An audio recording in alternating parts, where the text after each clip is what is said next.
Excerpts on the philosophical themes of art from various works by Oscar Wilde, read by D.T. Smith from my channel, Holland Ruled by Venus. I was a man who stood in symbolic relations to the art and culture of my age. I had realized this for myself at the very dawn of my manhood, and had forced my age to realize it afterwards. Few men hold such a position in their own lifetime, and have it so acknowledged. It is usually discerned, if discerned at all, by the historian or the critic, long after both the man and his age have passed away. With me, it was different. I felt it myself, and made others feel it. Byron was a symbolic figure, but his relations were to the passion of his age and its weariness of passion. Mine were to something more noble, more permanent, of more vital issue, of larger scope.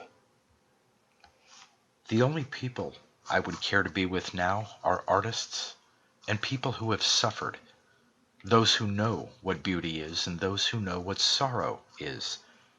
Nobody else interests me.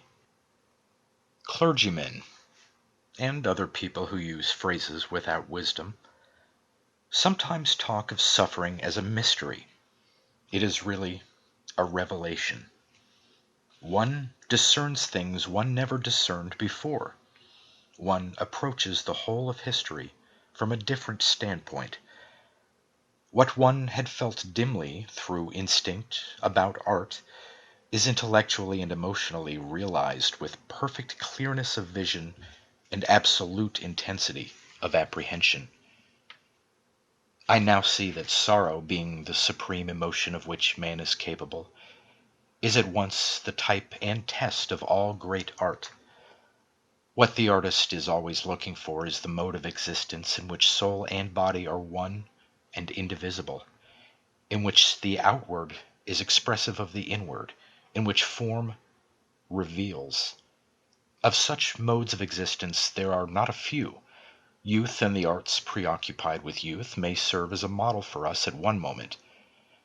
At another we may like to think that, in its subtlety and sensitiveness of impression, its suggestion of a spirit dwelling in external things and making its raiment of earth and air, of mist and city alike, and in its morbid sympathy of its moods and tones and colors, modern landscape art is realizing for us pictorially what was realized in such plastic perfection by the Greeks. Music, in which all subject is absorbed in expression and cannot be separated from it, is a complex example, and a flower or a child a simple example of what I mean, but sorrow is the ultimate type, both in life and art. Behind joy and laughter there may be a temperament, coarse, hard, and callous, but behind sorrow there is always sorrow. Pain, unlike pleasure, wears no mask. Truth in art is not any correspondence between the essential idea and the accidental existence. It is not the resemblance of shape to shadow, or of the form mirrored in the crystal to the form itself. It is no echo coming from a hollow hill, any more than it is a silver well of water in the valley that shows the moon to the moon and Narcissus to Narcissus.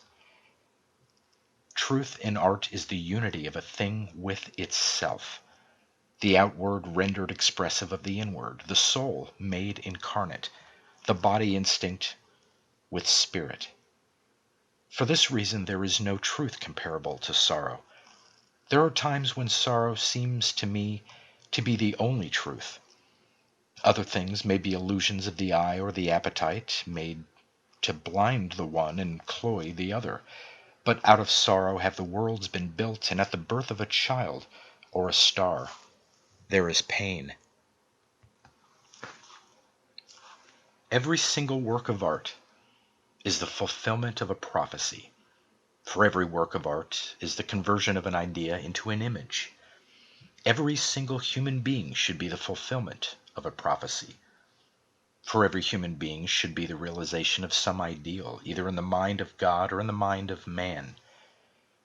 Christ found the type and fixed it, and the dream of a Virgilian poet, either at Jerusalem or at Babylon, became in the long progress of the centuries incarnate in him for whom the world was waiting. To me, one of the things in history the most to be regretted is that the Christ's own Renaissance, which has produced the cathedral at Chartres, the Arthurian cycle of legends, the life of St. Francis of Assisi, the art of Giotto, and Dante's Divine Comedy, was not allowed to develop on its own lines, but was interrupted and spoiled by the dreary classical Renaissance that gave us Petrarch and Raphael's frescoes, and Palladian architecture, and formal French tragedy, and St. Paul's Cathedral, and Pope's poetry, and everything that is made from without and by dead rules, and does not spring from within through some spirit informing it. But wherever there is a romantic movement in art, there somehow, and under some form, is Christ, or the soul of Christ. He is in Romeo and Juliet, in The Winter's Tale, in Provençal poetry, in The Ancient Mariner, in La Belle Dame sans Merci, and in Chatterton's Ballad of Charity. We owe to him the most diverse things and people. Hugo's Les Miserables, Baudelaire's Fleur de Mal, the note of pity in Russian novels, Verlaine and Verlaine's poems, the stained glass and tapestries, and the quattrocento work of Burne-Jones and Morris belong to him no less than the Tower of Giotto, Lancelot, and Guinevere. Tannhauser, the troubled romantic marbles of Michelangelo, pointed architecture, and the love of children and flowers, for both of which, indeed, in classical art there was but little place, hardly enough for them to grow or play in, but which, from the 12th century down to our own day, have been continually making their appearances in art, under various modes and at various times, coming fitfully and wilfully, as children, as flowers, are apt to do. Spring always seeming to one as if the flowers had been in hiding and only came out into the sun because they were afraid that grown-up people would grow tired of looking for them and give up the search, and the life of a child being no more than an April day on which there is both rain and sun for the narcissus. It is the imaginative quality of Christ's own nature that makes him this palpitating center of romance. The strange figures of poetic drama and ballad are made by the imagination of others, but out of his own imagination entirely did Jesus of Nazareth create himself. The cry of Isaiah had really no more to do with his coming than the song of the nightingale has to do with the rising of the moon. No more, though perhaps no less. He was the denial as well as the affirmation of prophecy. For every expectation that he fulfilled, there was another that he destroyed. In all beauty, says Bacon, there is some strangeness of proportion. And of those who are born of the Spirit, of those, that is to say, who like himself are dynamic forces, Christ says that they are like the wind that bloweth where it listeth, and no man can tell whence it cometh and whither it goeth. That is why he is so fascinating to artists. He has all the color elements of life: mystery, strangeness, pathos, suggestion, ecstasy, love. He appeals to the temper of wonder and creates that mood in which alone he can be understood. That which is the very keynote of romantic art was to him the proper basis of natural life. He saw no other basis.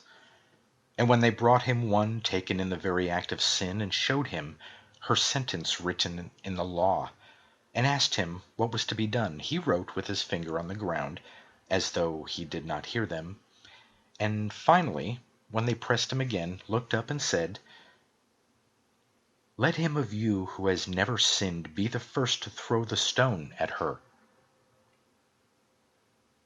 It was worthwhile living to have said that. Like all poetical natures, he loved ignorant people. He knew that in the soul of one who is ignorant, there is always room for a great idea. But he could not stand stupid people, especially those who are made stupid by education.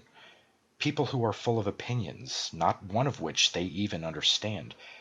A peculiarly modern type, summed up by Christ when he describes it as the type of one who has the key of knowledge, cannot use it himself, and does not allow other people to use it, though it may be made to open the gate of God's kingdom. His chief war was against the Philistines. That is the war every child of light has to wage. Philistinism was the note of the age and community in which he lived. In their heavy inaccessibility to ideas, their dull respectability, their tedious orthodoxy, their worship of vulgar success, their entire preoccupation with the gross materialistic side of life, and their ridiculous estimate of themselves and their importance, the Jews of Jerusalem in Christ's day were the exact counterpart of the British Philistine of our own.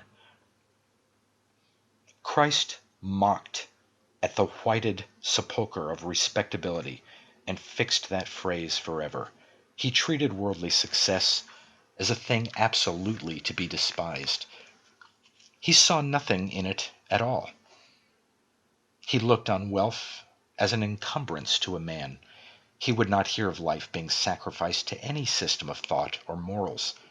He pointed out that forms and ceremonies were made for man, not man for forms and ceremonies. He took Sabbatarianism as a type of the things that should be set at naught. The cold philanthropies, the ostentatious public charities, the tedious formalism so dear to the middle-class mind, he exposed with utter and relentless scorn. To us, what is termed orthodoxy is merely a facile, unintelligent acquiescence. But to them, and in their hands, it was a terrible and paralyzing tyranny. Christ swept it aside. He showed that the Spirit alone was of value. He took a keen pleasure in pointing out to them that though they were always reading the law and the prophets, they had not really the smallest idea of what either of them meant. In opposition to their tithing of each separate day into the fixed routine of prescribed duties, as they tithe mint and rue, he preached the enormous importance of living completely for the moment.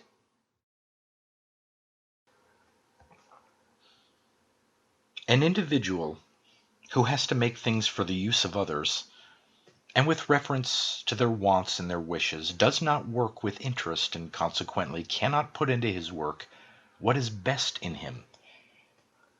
Upon the other hand, whenever a community or a powerful section of a community or a government of any kind attempts to dictate to the artist what he is to do, art either entirely vanishes or becomes stereotyped or degenerates into a low and ignoble form of craft.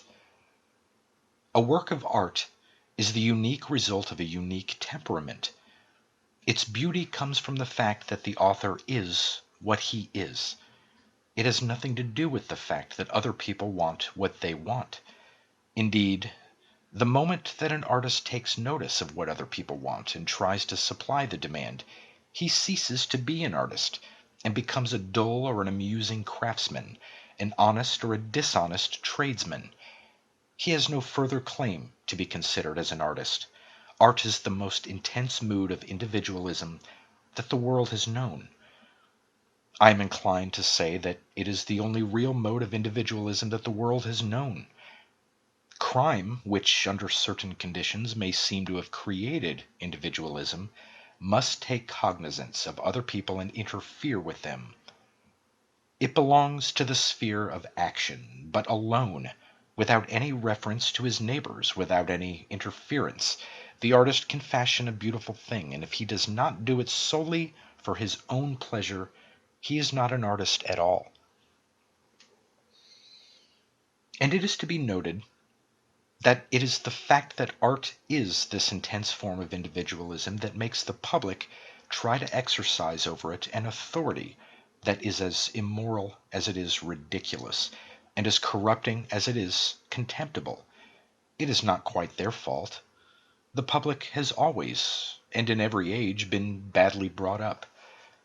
They are continually asking art to be popular, to please their want of taste, to flatter their absurd vanity, to tell them what they have been told before, to show them what they ought to be tired of seeing, to amuse them when they feel heavy after eating too much, and to distract their thoughts when they are wearied of their own stupidity.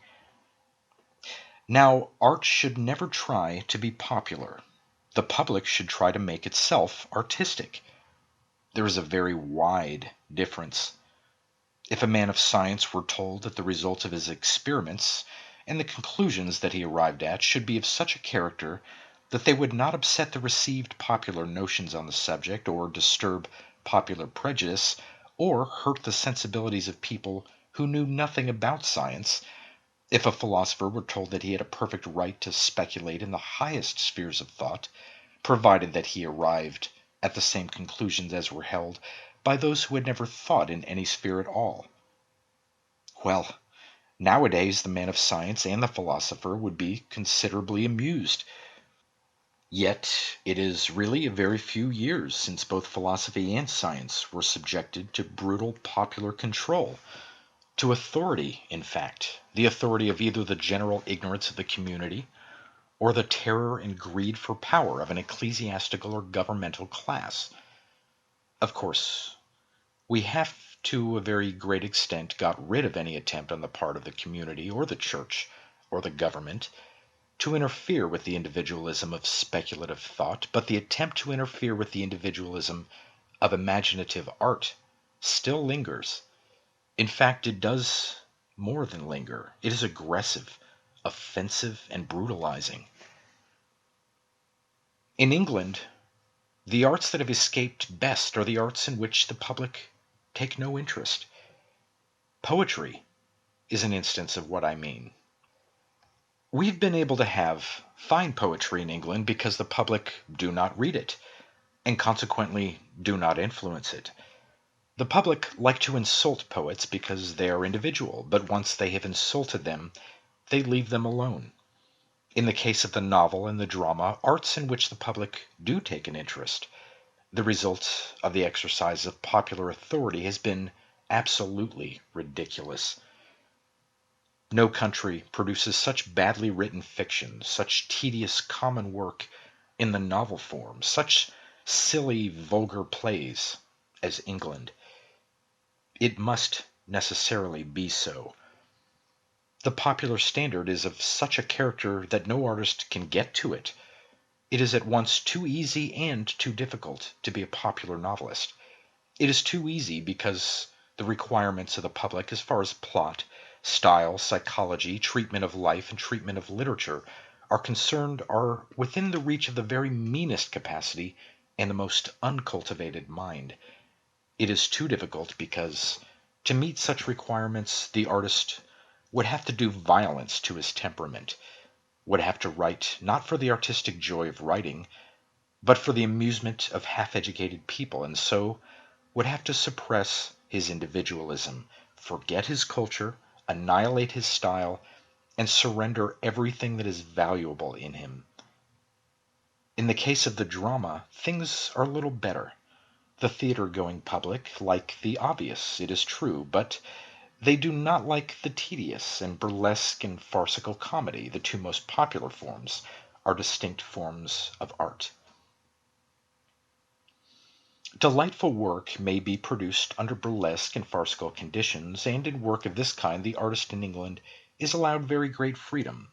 It is when one comes to the higher forms of the drama that the result of popular control is seen. The one thing that the public dislike is novelty. Any attempt to extend the subject matter of art is extremely distasteful to the public, and yet the vitality and progress of art depend in a large measure on the continual extension of subject matter. The public dislike novelty because they are afraid of it. It represents to them a mode of individualism, an assertion on the part of the artist that he selects his own subject and treats it as he chooses. The public are quite right in their attitude. Art is individualism, and individualism is a disturbing and disintegrating force. Therein lies its immense value. For what it seeks to disturb is monotony of type, slavery of custom, tyranny of habit, and the reduction of man to the level of a machine. In art, the public accept what has been because they cannot alter it, not because they appreciate it. They swallow their classics whole and never taste them. They endure them as the inevitable, and as they cannot mar them, they mouth about them.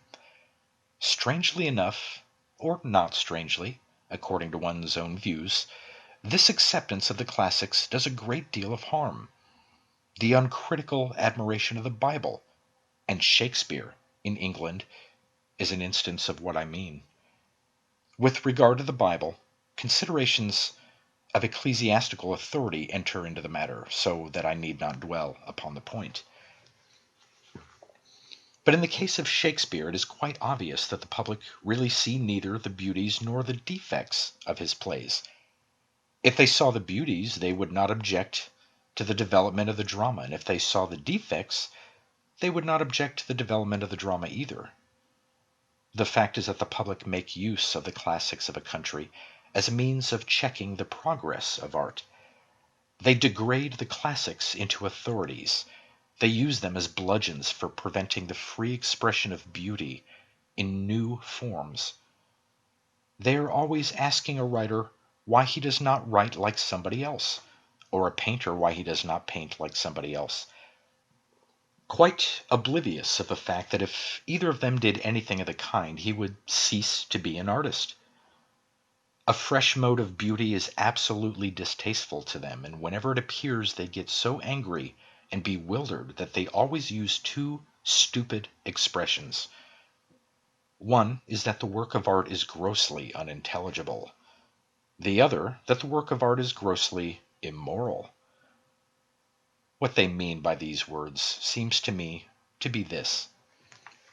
When they say a work is grossly unintelligible, they mean that the artist has said or made a beautiful thing that is new. When they describe a work as grossly immoral, they mean that the artist has said or made a beautiful thing that is true.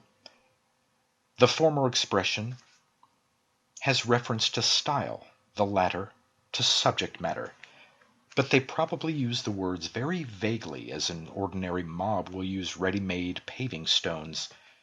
There is not a single real poet or prose writer of this century, for instance, on whom the British public have not solemnly conferred diplomas of immorality, and these diplomas practically take the place with us of what in France is the formal recognition of an Academy of Letters, and fortunately make the establishment of such an institution quite unnecessary in England. Of course, the public are very reckless in their use of the word. That they should have called Wordsworth an immoral poet was only to be expected. Wordsworth was a poet. But that they should have called Charles Kingsley an immoral novelist is extraordinary. Kingsley's prose was not of a very fine quality. Still, there is the word, and they use it as best they can. An artist is, of course, not disturbed by it. The true artist is a man who believes absolutely in himself because he is absolutely himself. But I can fancy that if an artist produced a work of art in England that immediately on its appearance was recognized by the public, through their medium, which is the public press, as a work that was quite intelligible and highly moral, he would begin seriously to question whether in its creation he had really been himself at all, and consequently whether the work was not quite unworthy of him, and neither of a thoroughly second-rate order, or of no artistic value whatsoever. Perhaps, however, I have wronged the public in limiting them to such words as immoral, unintelligible, exotic, and unhealthy. There is one other word that they use. That word is morbid. They do not use it often. The meaning of the word is so simple that they are afraid of using it. Still, they use it sometimes, and now and then one comes across it in popular newspapers. It is, of course, a ridiculous word to apply to a work of art. For what is morbidity but a mood of emotion or a mode of thought that one cannot express? The public are all morbid because the public can never find expression for anything. The artist is never morbid. He expresses everything. He stands outside his subject and through its medium produces incomparable and artistic effects. To call an artist morbid because he deals with morbidity as his subject matter is as silly as if one called Shakespeare mad because he wrote King Lear. On the whole, an artist in England gains something by being attacked. His individuality is intensified. He becomes more completely himself. Of course, the attacks are very gross, very impertinent, and very contemptible. But then, no artist expects grace from the vulgar mind or style from the suburban intellect. Vulgarity and stupidity are two very vivid facts in modern life. One regrets them, naturally, but there they are. They are subjects for study, like everything else.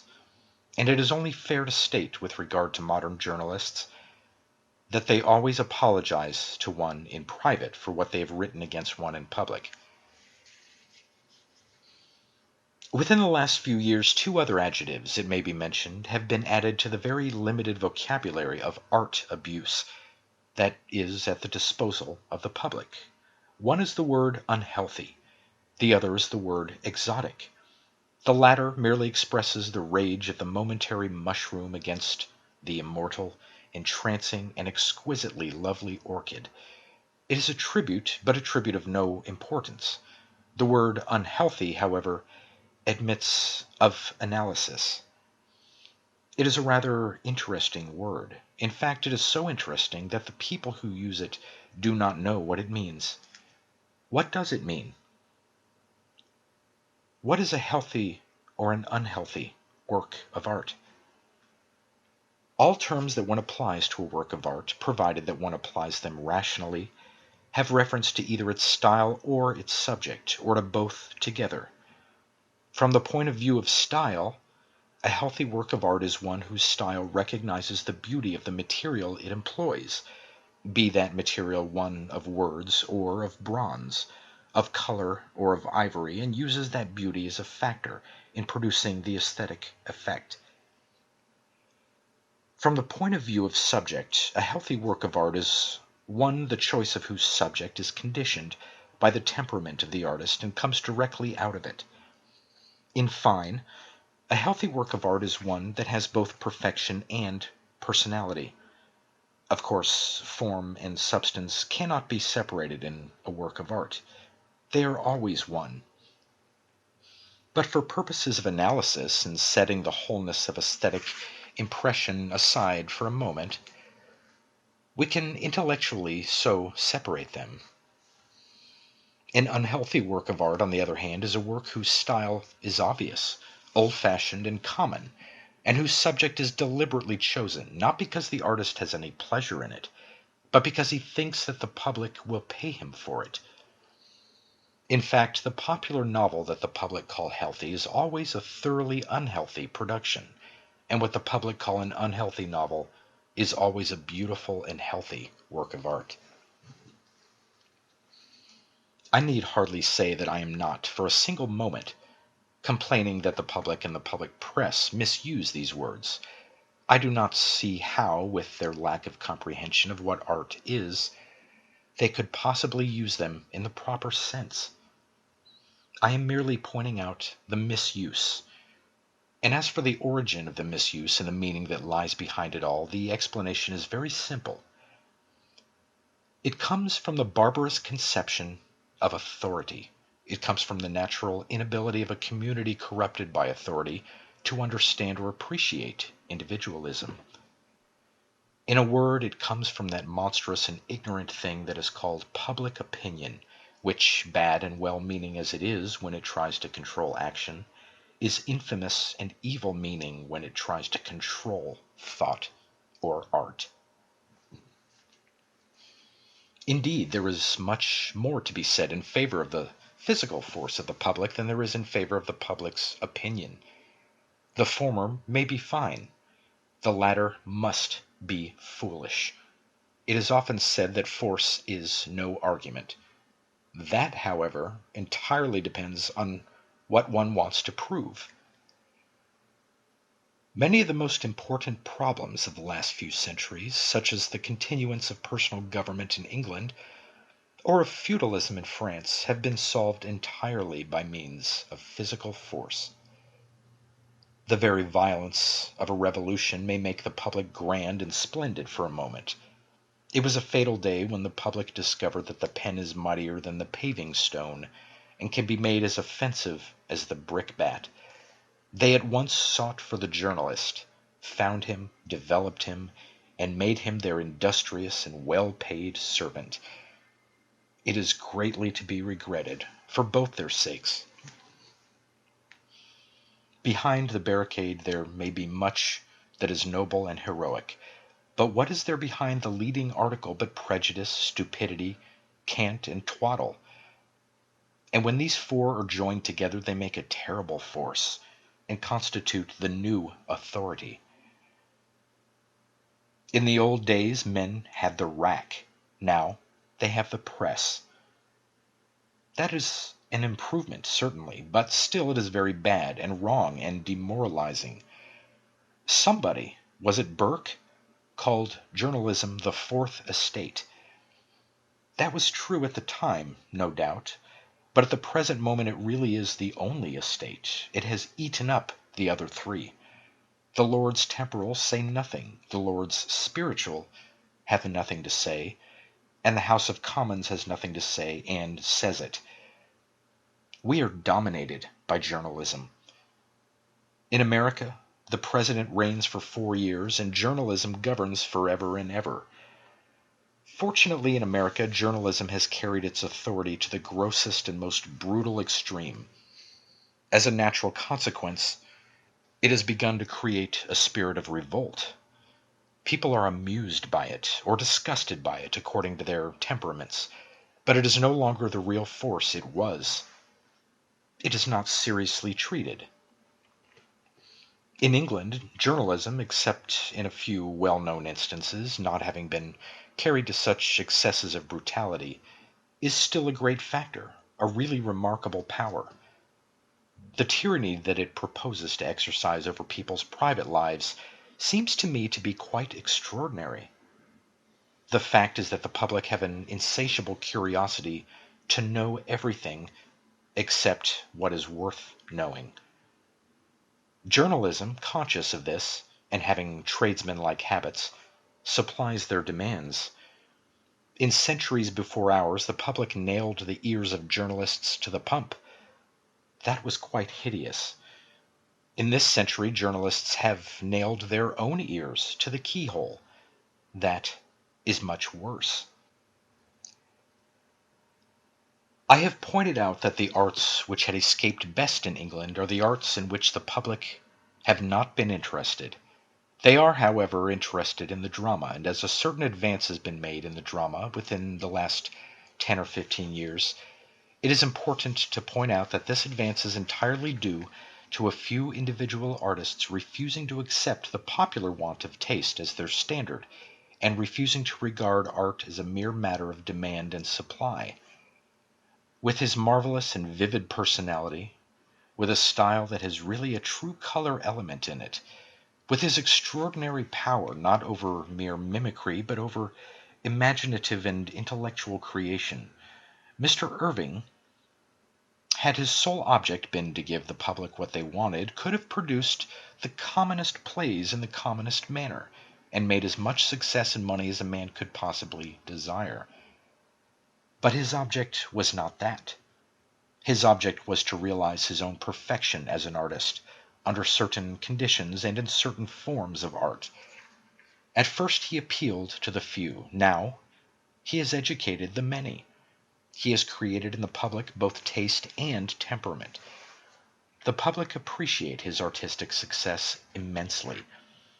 I often wonder, however, whether the public understand that the success is entirely due to the fact that he did not accept their standard, but realized his own. With their standard, the Lyceum would have been a sort of second-rate booth, as some of the popular theaters in London are at present. Whether they understand it or not, the fact, however, remains that taste and temperament have, to a certain extent, been created in the public, and that the public is capable of developing these qualities. The problem then is, why do not the public become more civilized? They have the capacity. What stops them? The thing that stops them, it must be said again, is their desire to exercise authority over the artists and over works of art. To certain theaters, such as the Lyceum and the Haymarket, the public seem to come in a proper mood. In both of these theaters, there have been individual artists who have succeeded in creating in their audiences, and every theater in London has its own audience, the temperament to which art appeals. And what is that temperament? It is the temperament of receptivity. That is all. If a man approaches a work of art with any desire to exercise authority over it and the artist, he approaches it in such a spirit that he cannot receive any artistic impression from it at all. The work of art is to dominate the spectator.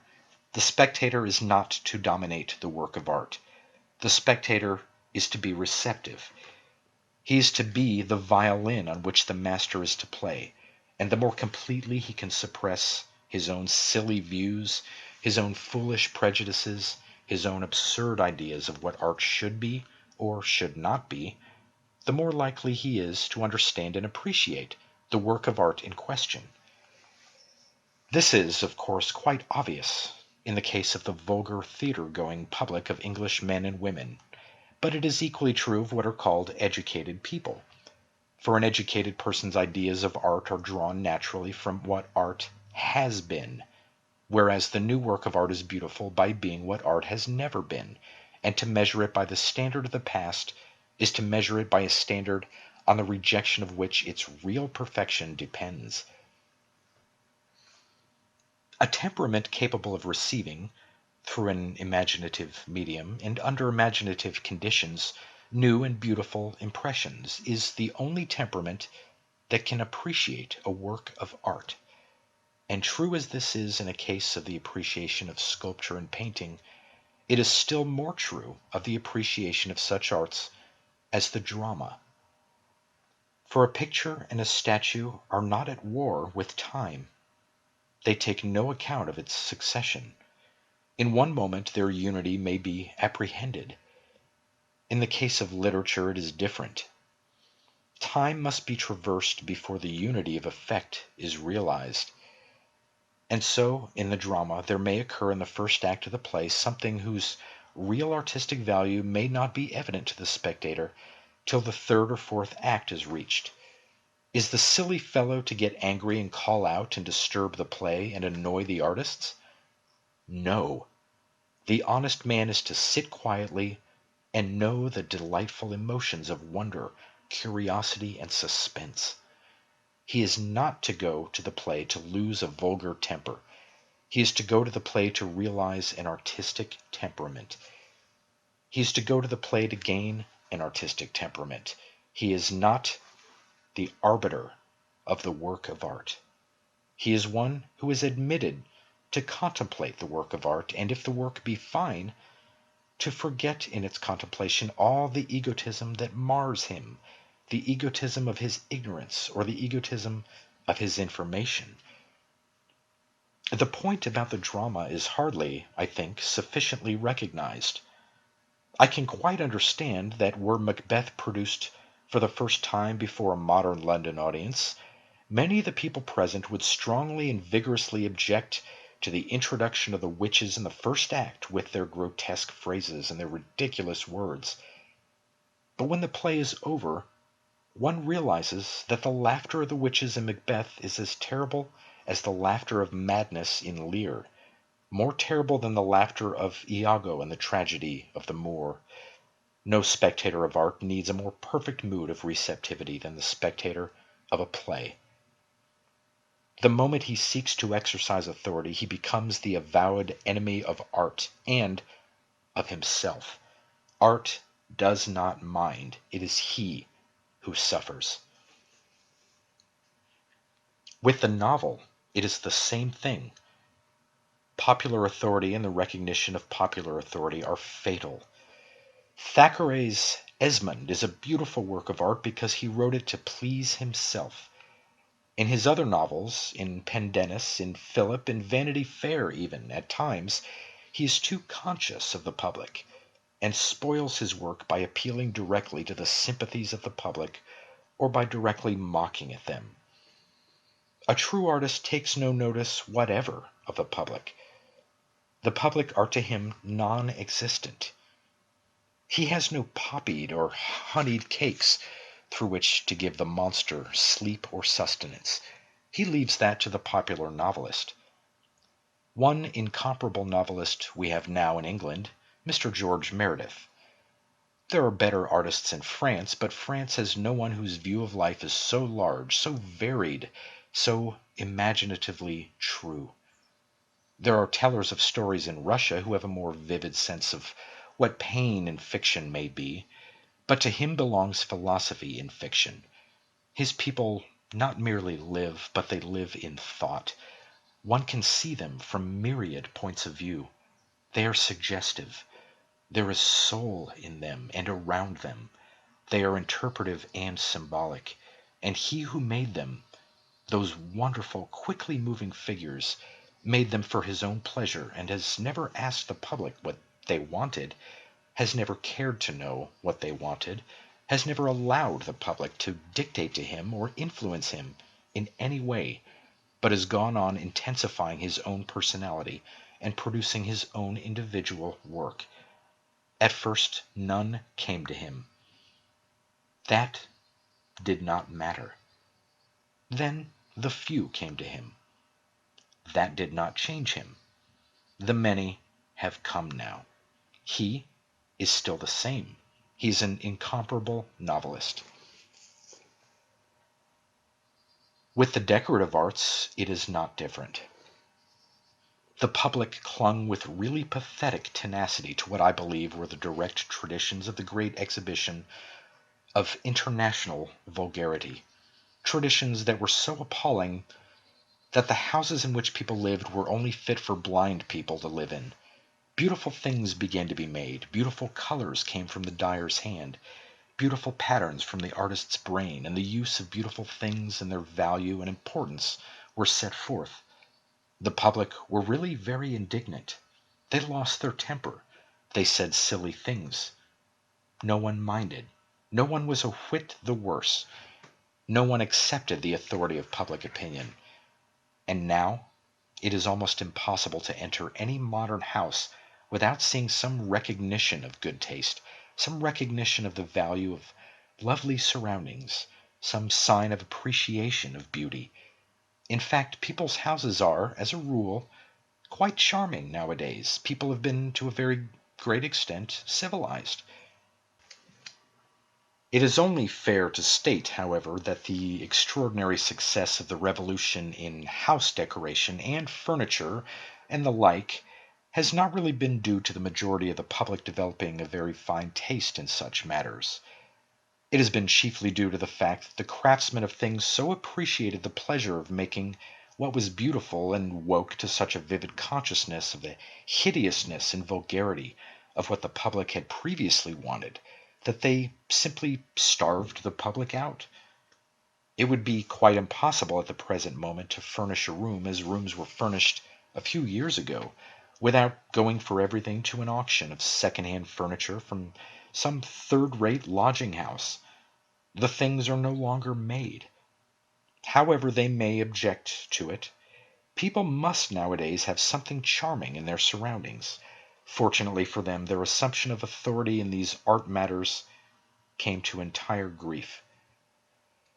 It is evident, then, that all authority in such things is bad. People sometimes inquire what form of government is most suitable for an artist to live under. To this question there is only one answer. The form of government that is most suitable to the artist is no government at all. Authority over him and his art is ridiculous.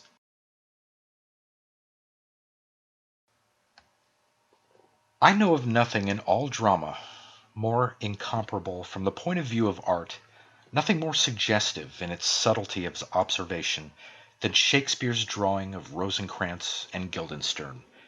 They are Hamlet's college friends. They have been his companions. They bring with them memories of pleasant days together. At the moment when they come across him in the play, he is staggering under the weight of a burden intolerable to one of his temperament. The dead have come armed out of the grave to impose on him a mission at once too great and too mean for him. He is a dreamer, and he is called upon to act. He has the nature of the poet, and he is asked to grapple with the common complexity of cause and effect, with life in its practical realization, of which he knows nothing, not with life in its ideal essence, of which he knows so much. He has no conception of what to do, and his folly is to feign folly. Brutus used madness as a cloak to conceal the sword of his purpose, the dagger of his will, but the Hamlet madness is a mere mask for the hiding of a weakness. In the making of fancies and jests he sees a chance of delay. He keeps playing with action as an artist plays with a theory. He makes himself the spy of his proper actions, and, listening to his own words, knows them to be but words, words, words. Instead of trying to be the hero of his own history, he seeks to be the spectator of his own tragedy. He disbelieves in everything, including himself, and yet his doubt helps him not, as it comes not from skepticism, but from a divided will. Of all this, Guildenstern and Rosencrantz realize nothing. They bow and smirk and smile, and what the one says the other echoes with sickliest intonation. When at last, by means of the play within the play, and the puppets in their dalliance, Hamlet catches the conscience of the king, and drives the wretched man in terror from his throne, Guildenstern and Rosencrantz see no more in his conduct than a rather painful breach of court etiquette. That is as far as they can attain to in the contemplation of the spectacle of life with appropriate emotions. They are close to his very secret, and know nothing of it. Nor would there be any use in telling them. They are the little cups that can hold so much and no more.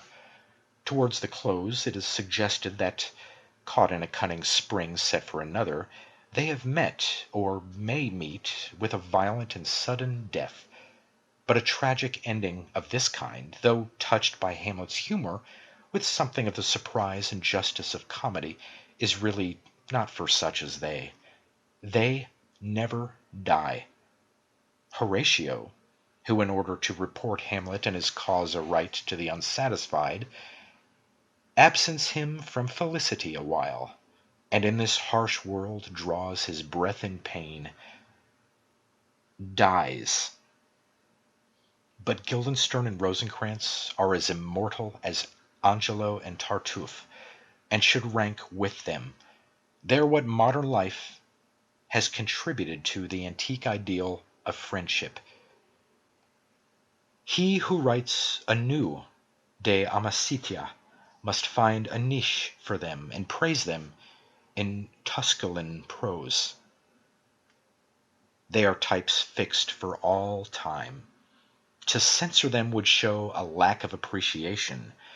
They are merely out of their sphere, that is all. In sublimity of soul there is no contagion. High thoughts and high emotions are by their very existence isolated.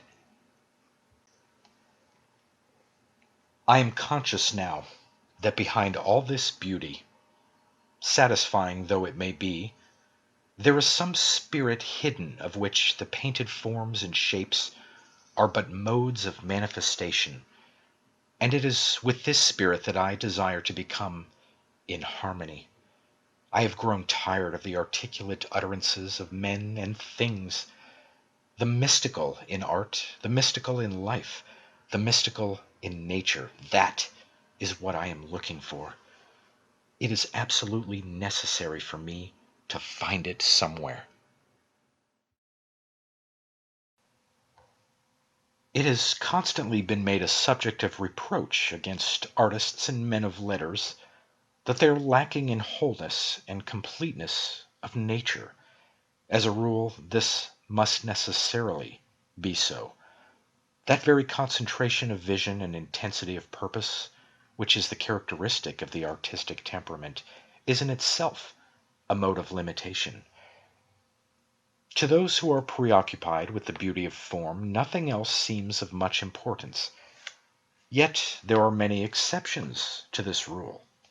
Rubens served as ambassador, and Goethe as state councillor, and Milton as Latin secretary to Cromwell. Sophocles held civic office in his own city. The humorists, essayists, and novelists of modern America seem to desire nothing better than to become the diplomatic representatives of their country.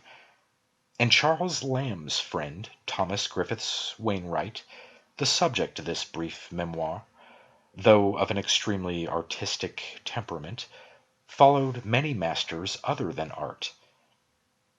Being not merely a poet and a painter, an art critic, an antiquarian, and a writer of prose, an amateur of beautiful things and a dilettante of things delightful, but also a forger of no mean or ordinary capabilities, and is a subtle and secret poisoner almost without rival in this age or any age. One of the chief causes that can be assigned for the curiously commonplace character of most of the literature of our age is undoubtedly the decay of lying as an art, a science, and a social pleasure. The ancient historians gave us delightful fiction in the form of fact. The modern novelist presents us with dull facts under the guise of fiction. The blue book is rapidly becoming his ideal, both for method and manner. He has his tedious document humain, his miserable little coin de la création, into which he peers with his microscope. He is to be found at the Librairie Nationale or at the British Museum, shamelessly reading up his subject. He has not even the courage of other people's ideas, but insists on going directly to life for everything, and ultimately, between encyclopedias and personal experience, he comes to the ground, having drawn his types from the family circle or from the weekly washerwoman, and having acquired an amount of useful information from which never, even in his most meditative moments, can he thoroughly free himself. The loss that results to literature in general from this false ideal of our time can hardly be overestimated. People have a careless way of talking about a born liar just as they talk about a born poet. But in both cases they are wrong. Lying and poetry are arts. Arts, as Plato saw, not unconnected with each other, and they require the most careful study, the most disinterested devotion. Indeed, they have their technique, just as the more material arts of painting and sculpture have, their subtle secrets of form and color, their craft mysteries, their deliberate artistic methods. As one knows the poet by his fine music, so one can recognize the liar by his rich rhythmic utterance, and in neither case will the casual inspiration of the moment suffice. Here, as elsewhere, practice must precede perfection, but in modern days, while the fashion of writing poetry has become far too common and should, if possible, be discouraged, the fashion of lying has almost fallen into disrepute. Many a young man starts in life with a natural gift for exaggeration, which, if nurtured in congenial and sympathetic surroundings, or by the imitation of the best models, might grow into something really great and wonderful, but as a rule he comes to nothing. He either falls into careless habits of accuracy, or takes to frequenting the society of the aged and the well-informed. Both things are equally fatal to his imagination, and indeed they would be fatal to the imagination of anybody, and in a short time he develops a morbid and unhealthy faculty of truth-telling, begins to verify all statements made in his presence, has no hesitation in contradicting people who are much younger than himself, and often ends by writing novels which are so lifelike that no one can possibly believe in their probability.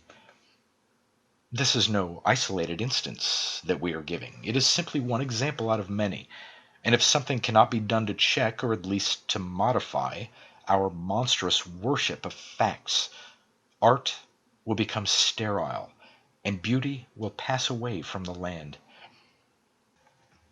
Art begins with abstract decoration, with purely imaginative and pleasurable work, dealing with what is unreal and non-existent.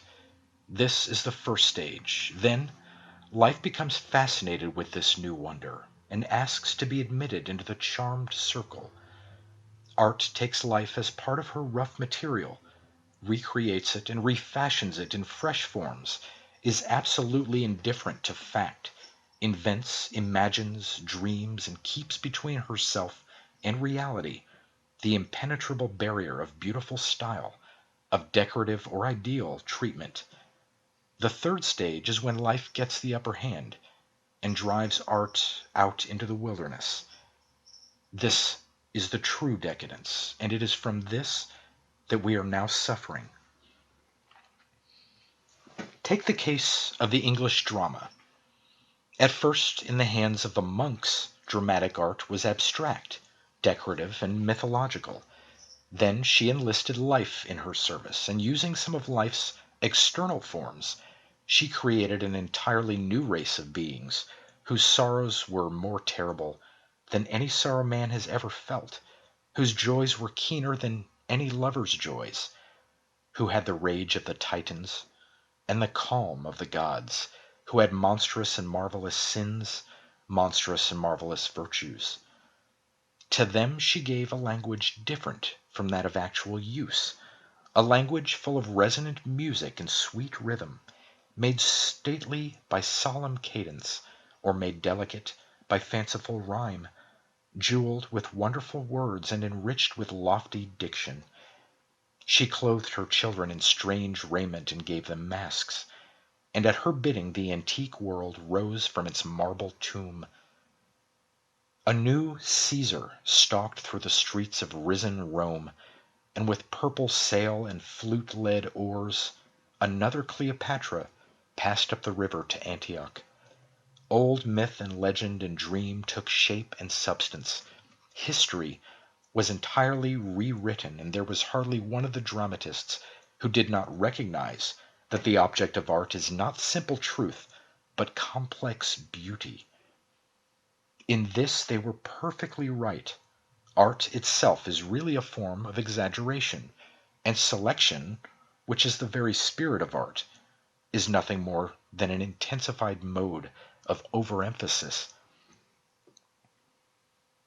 But life soon shattered the perfection of the form. Even in Shakespeare we can see the beginning of the end. It shows itself by the gradual breaking up of the blank verse in the later plays, by the predominance given to prose, and by the overimportance assigned to characterization.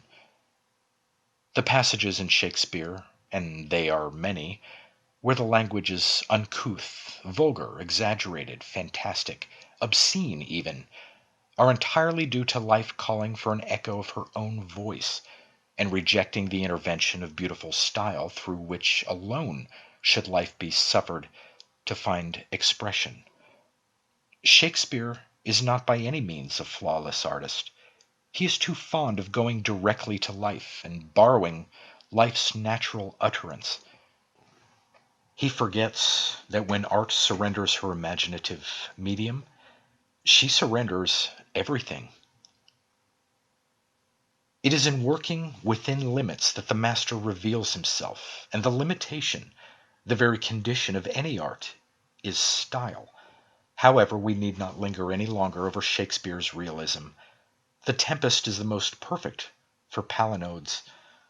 All that we desired to point out was that the magnificent work of the Elizabethan and Jacobean artists contained within itself the seeds of its own dissolution, and that if it drew some of its strength from using life as rough material, it drew all its weakness from using life as an artistic method.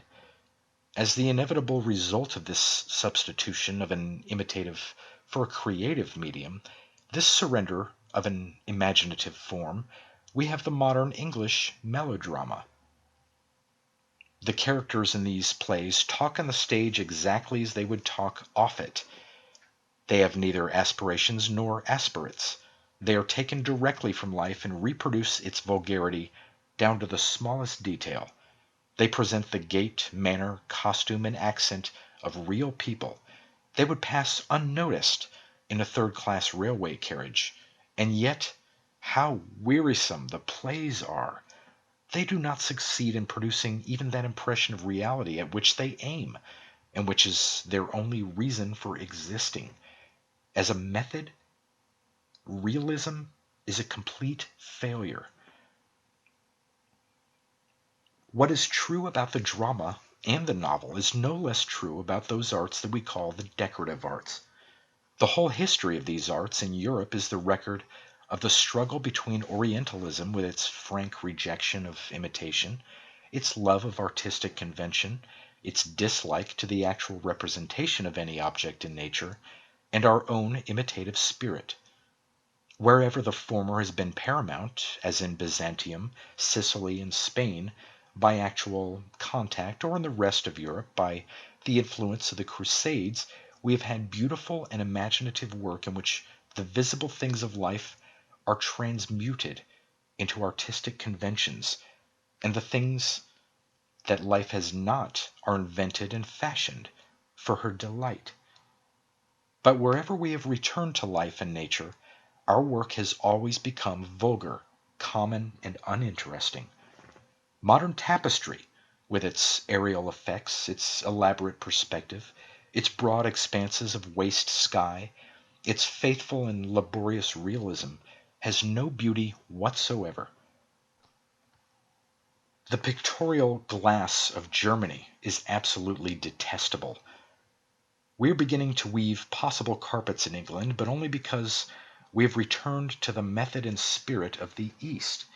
Our rugs and carpets of 20 years ago, with their solemn, depressing truths, their inane worship of nature, their sordid reproductions of visible objects, have become, even to the Philistine, a source of laughter. A cultured Mohammedan once remarked, "You Christians are so occupied in misinterpreting the fourth commandment that you have never thought of making an artistic application of the second." He was perfectly right, and the whole truth of the matter is this: the proper school to learn art in is not life, but art. It was not always thus. We need not say anything about the poets, for they, with the unfortunate exception of Mr. Wordsworth, have been really faithful to their high mission, but are universally recognized as being absolutely unreliable.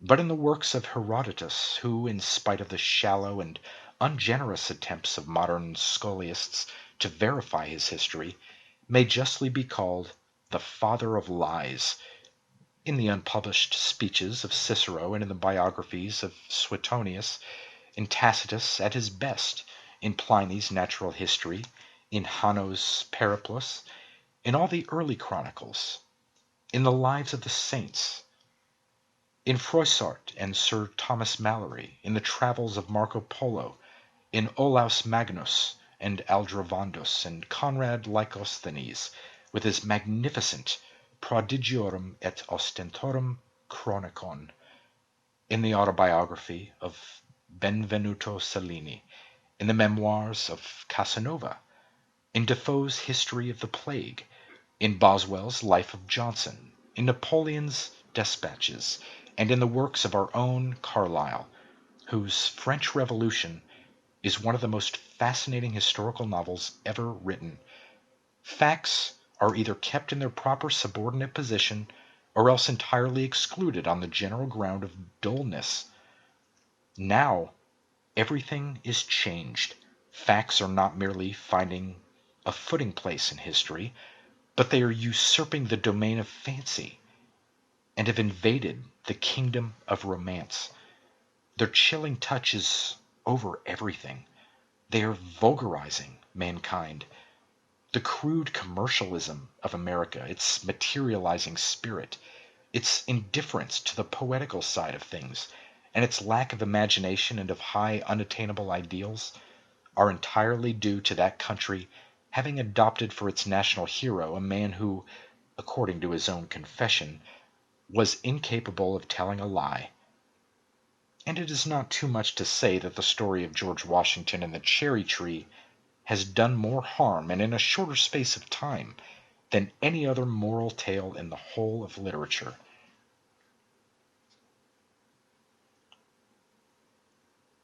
That some change will take place before this century is drawn to its close, we have no doubt whatsoever. Bored by the tedious and improving conversation of those who have neither the wit to exaggerate nor the genius to romance, tired of the intelligent person whose reminiscences are always based upon memory, whose statements are invariably limited by probability, and who is at any time liable to be corroborated by the merest Philistine who happens to be present, society, sooner or later, must return to its lost leader, the cultured and fascinating liar.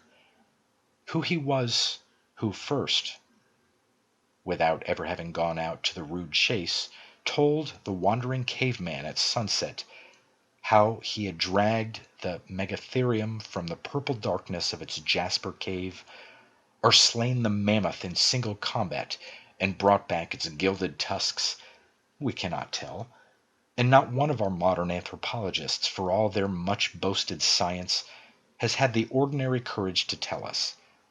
Whatever was his name or race, he certainly was the true founder of social intercourse, for the aim of the liar is simply to charm, to delight, to give pleasure. He's the very basis of civilized society, and without him, a dinner party, even at the mansions of the great, is as dull as a lecture at the Royal Society, or a debate at the Incorporated Authors, or one of Mr. Burnand's farcical comedies. Nor will he be welcomed by society alone.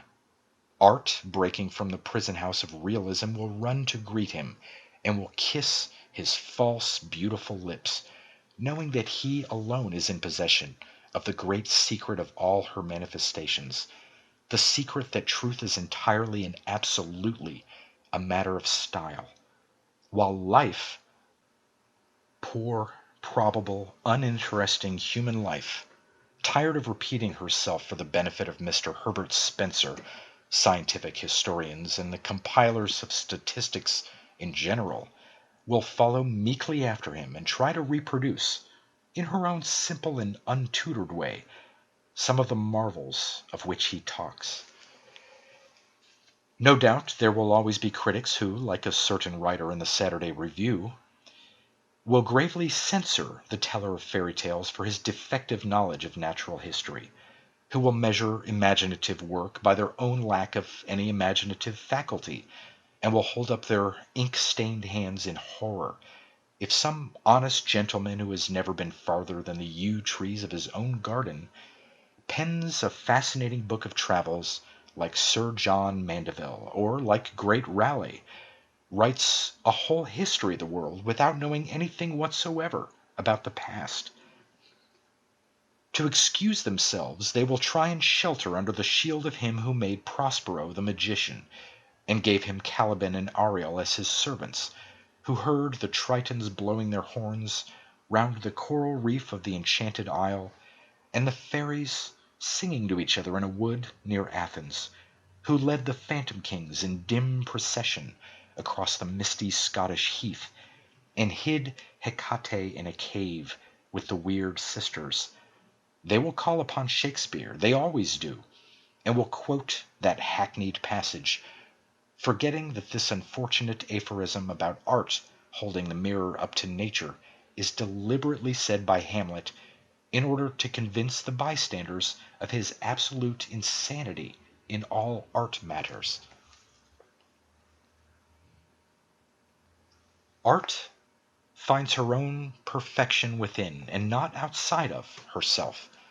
She is not to be judged by any external standard of resemblance. She is a veil rather than a mirror. She has flowers that no forests know of, birds that no woodland possesses. She makes and unmakes many worlds, and can draw the moon from heaven with a scarlet thread. Hers are the forms more real than living man, and hers the great archetypes of which things that have existence are but unfinished copies. Nature has, in her eyes, no laws, no uniformity. She can work miracles at her will, and when she calls monsters from the deep, they come. She can bid the almond tree blossom in winter and send the snow upon the ripe cornfield. At her word the frost lays its silver finger on the burning mouth of June, and the winged lions creep out from the hollows of the Lydian hills. The dryads peer from the thicket as she passes by, and the brown fawns smile strangely at her when she comes near them. She has hawk-faced gods that worship her, and the centaurs gallop at her side. All that I desire to point out is the general principle that life imitates art far more than art imitates life. And I feel sure that if you think seriously about it, you will find that it is true. Life holds the mirror up to art and either reproduces some strange type imagined by painter or sculptor, or realizes in fact what has been dreamed in fiction. Scientifically speaking, the basis of life, the energy of life, as Aristotle would call it, is simply the desire for expression, and art is always presenting various forms through which the expression can be attained. Life seizes on them and uses them, even if they be to her own hurt. Art never expresses anything but itself. This is the principle of my new aesthetics, and it is this, more than that vital connection between form and substance on which Mr. Potter dwells, that makes basic the type of all the arts. Of course, nations and individuals with that healthy natural vanity which is the secret of existence are always under the impression that it is of them that the muses are talking, always trying to find in the calm dignity of imaginative art some mirror of their own turbid passions, always forgetting that the singer of life is not Apollo, but Marsyas. Remote from reality and with her eyes turned away from the shadows of the cave, art reveals her own perfection, and the wondering crowd that watches the opening of the marvelous, many-petaled rose fancies that it is its own history that is being told to it, its own spirit that is finding expression in a new form. But it is not so. The highest art rejects the burden of the human spirit and gains more from a new medium or a fresh material than she does from any enthusiasm for art, or from any lofty passion, or from any great awakening of the human consciousness. She develops purely on her own lines. She is not symbolic of any age. It is the ages that are her symbols. Even those who hold that art is representative of time and place and people cannot help admitting that the more imitative an art is, the less it represents to us the spirit of its age. The evil faces of the Roman emperors look out at us from the foul porphyry and the spotted jasper in which the realistic artists of the day delighted to work, and we fancy that in those cruel lips and heavy sensual jaws we can find the secret of the ruin of the empire. But it was not so. The vices of Tiberius could not destroy that supreme civilization, any more than the virtues of the Antinines could save it. It fell for other, for less interesting reasons. The Sibyls and prophets of the Sistine may indeed serve to interpret for some that new birth of the emancipated spirit that we call the Renaissance. But what do the drunken boors and bawling peasants of Dutch art tell us about the great soul of Holland? The more abstract, the more ideal an art is, the more it reveals to us the temper of its age. If we wish to understand a nation by means of its art, let us look at its architecture or its music.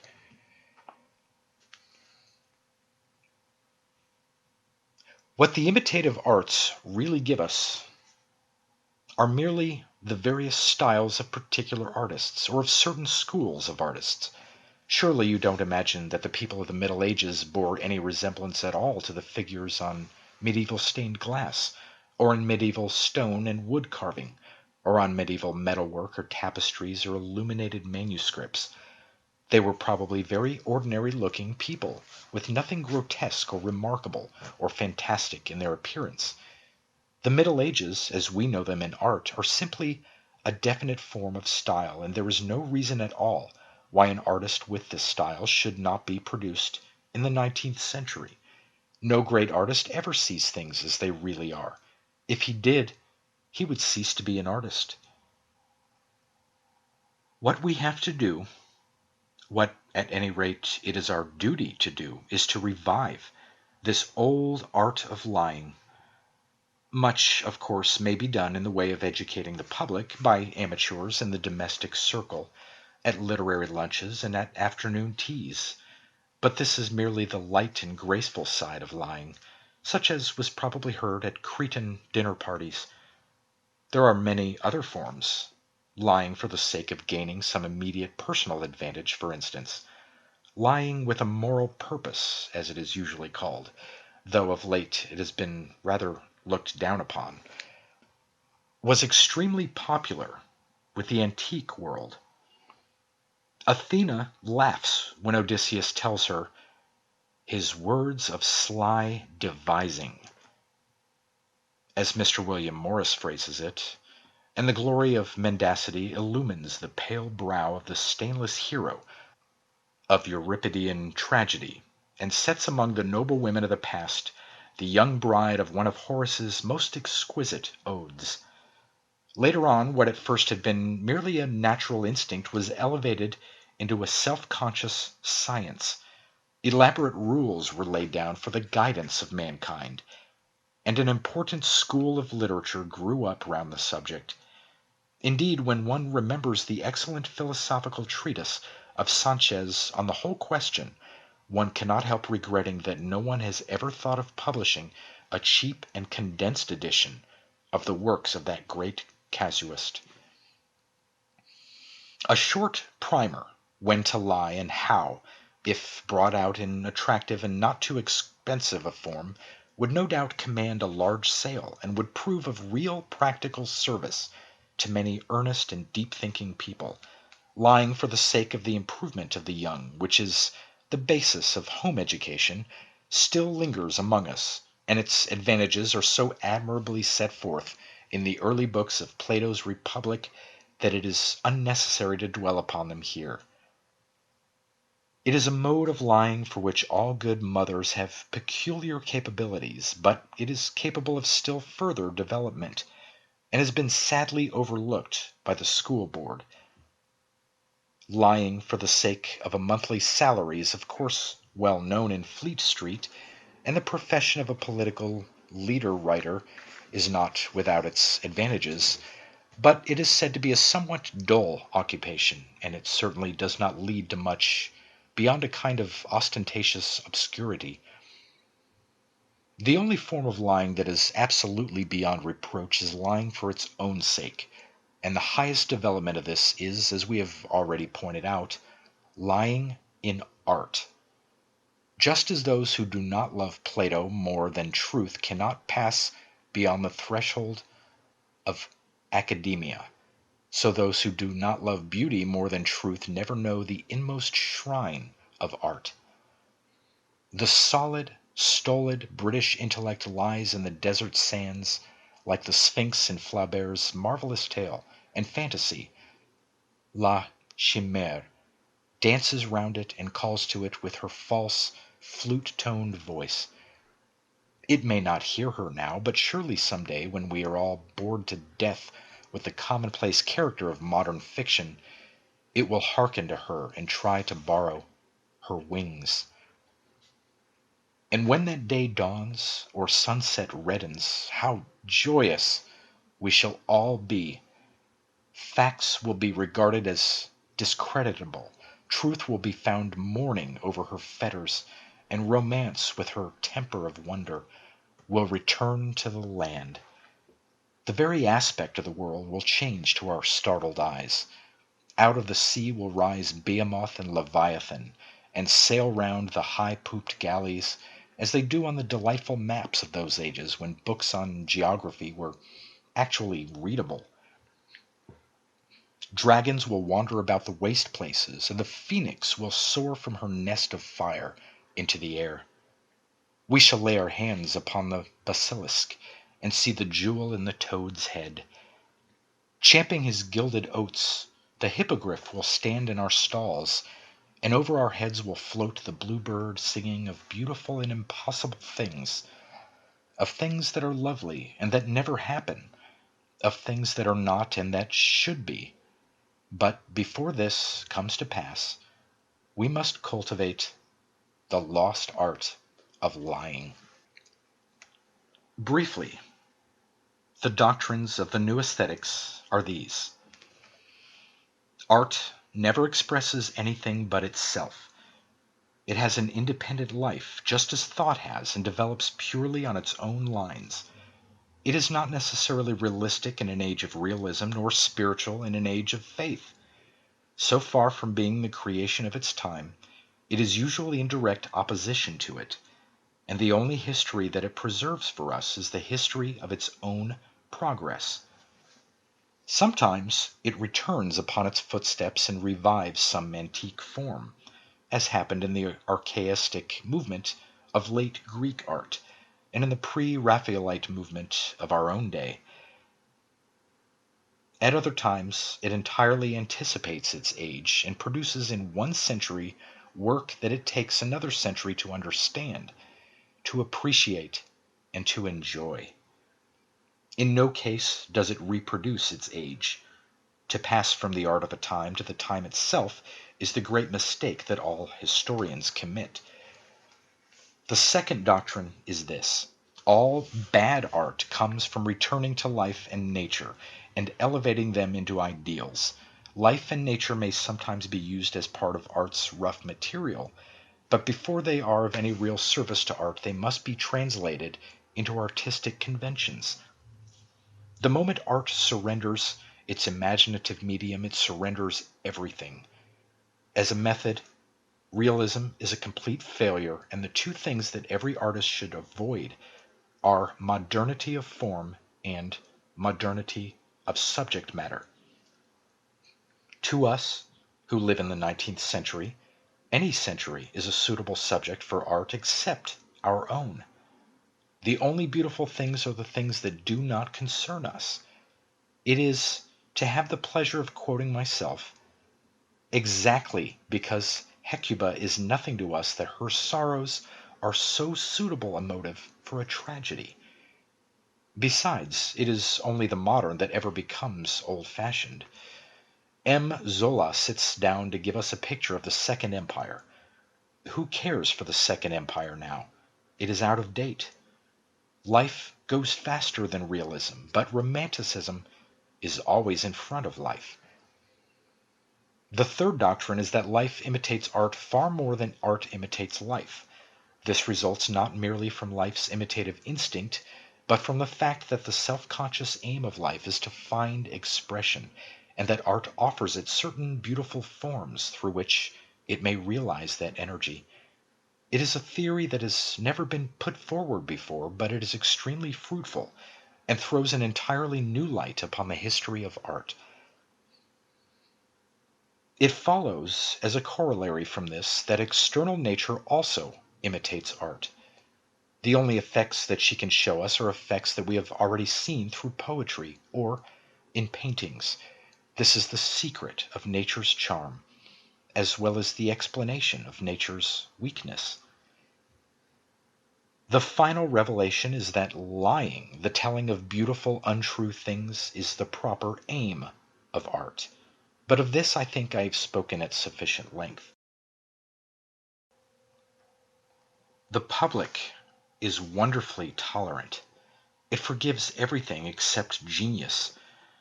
But I must confess that I like all memoirs. I like them for their form just as much as for their matter. In literature, more egotism is delightful.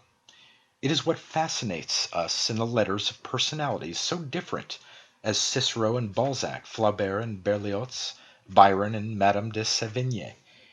Whenever we come across it, and strangely enough, it is rather rare, we cannot but welcome it and do not easily forget it. Humanity will always love Rousseau for having confessed his sins, not to a priest but to the world, and the couchant nymphs that Cellini wrought in bronze for the castle of King Francis, the green and gold Perseus even, that in the open loggia at Florence shows the moon, the dead terror that once turned life to stone, have not given it more pleasure than has that autobiography in which the supreme scoundrel of the Renaissance relates the story of his splendor and his shame. The opinions, the character, the achievements of the man matter very little. He may be a skeptic like the gentle Sieur de Montaigne, or a saint like the bitter son of Monica, but when he tells us his own secrets, he can always charm our ears to listening and our lips to silence. The mode of thought that Cardinal Newman represented, if that can be called a mode of thought, which seeks to solve intellectual problems by a denial of the supremacy of the intellect, cannot, I think, survive. But the world will never weary of watching that troubled soul in its progress from darkness to darkness. The lonely church at Littlemore, where the breath of the morning is damp and worshippers are few, will always be dear to it, and whenever men see the yellow snapdragon blossoming on the wall of Trinity, they will think of that gracious undergraduate who saw in the flower's sure recurrence a prophecy that he would abide forever with the benign mother of his days, a prophecy that faith, in her wisdom or her folly, suffered not to be fulfilled. Yes, autobiography is irresistible. Poor, silly, conceited Mr. Secretary Pepys has chattered his way into the circle of the immortals, and conscious that indiscretion is the better part of valor, bustles about among them in that shaggy purple gown with gold buttons and looped lace, which he is so fond of describing to us, perfectly at his ease, and prattling, to his own and our infinite pleasure, of the Indian blue petticoat that he bought for his wife, of the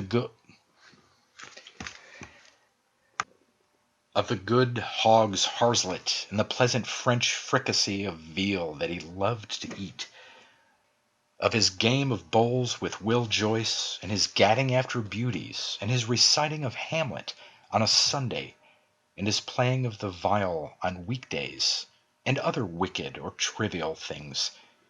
Even in actual life, egotism is not without its attractions. When people talk to us about others, they are usually dull. When they talk to us about themselves, they are nearly always interesting. And if one could shut them up when they become wearisome, as easily as one can shut up a book of which one has grown wearied, they would be perfect absolutely. What is the use of art criticism?